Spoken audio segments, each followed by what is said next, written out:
नमस्कार श्रोताओं, आज मैं आप सबको मोक्षदा एकादशी की क्या कथा है वो मैं आप सबको बताऊंगी। मार्गशीर्ष शुक्ल पक्ष की एकादशी को मोक्षदा एकादशी कहा जाता है। मार्गशीर्ष मास भगवान श्री कृष्ण का मास है। मार्गशीर्ष मास की दोनों ही एकादशी का विशेष महत्व है।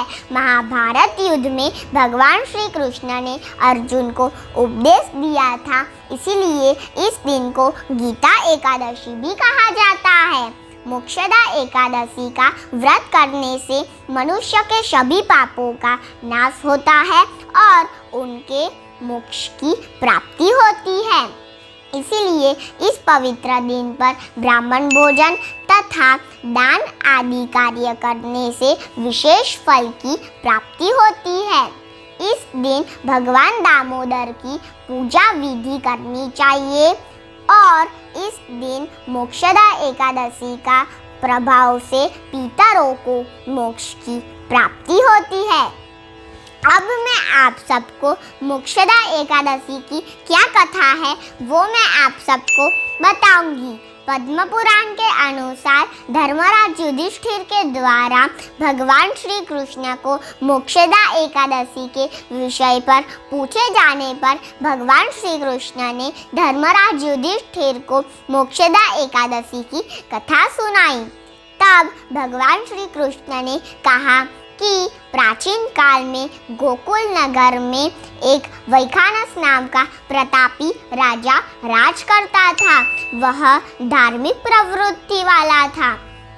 उसके राज्य में कोई दुख और कोई संकट नहीं था।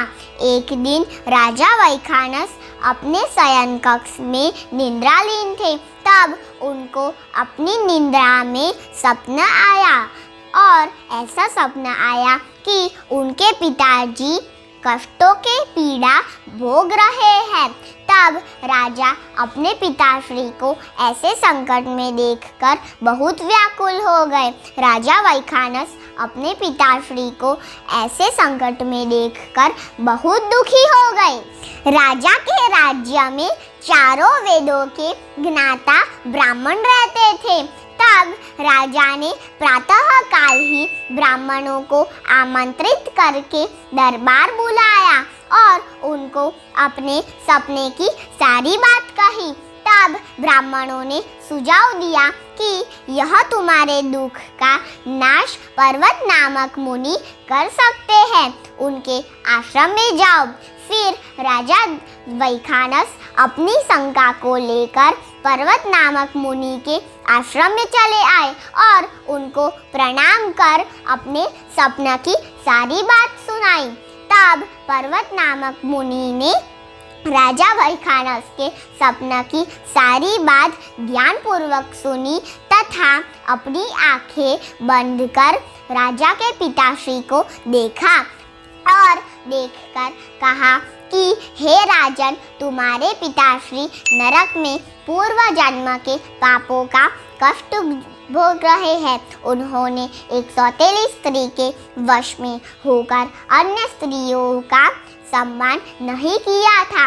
यह सब सुनकर राजा ने अपने पिताश्री पर उद्धार करने की प्रार्थना की तथा मुनिवर से पूछा कि हे मुनिवर, मेरे पिताश्री को यह कष्ट से कैसे मुक्त कर सकते हैं।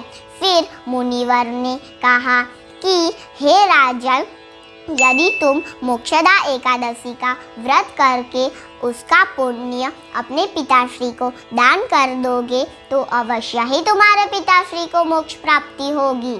फिर मोक्षदा एकादशी की पूजा विधि करने के पश्चात राजा ने स्वयं ही देखा कि उनके पिताश्री वैकुंठ में जा रहे हैं। इसीलिए मोक्षदा एकादशी का व्रत करने से पितरों को मोक्ष की प्राप्ति होती है। इसीलिए इस दिन मोक्षदा एकादशी का व्रत अवश्य ही करें।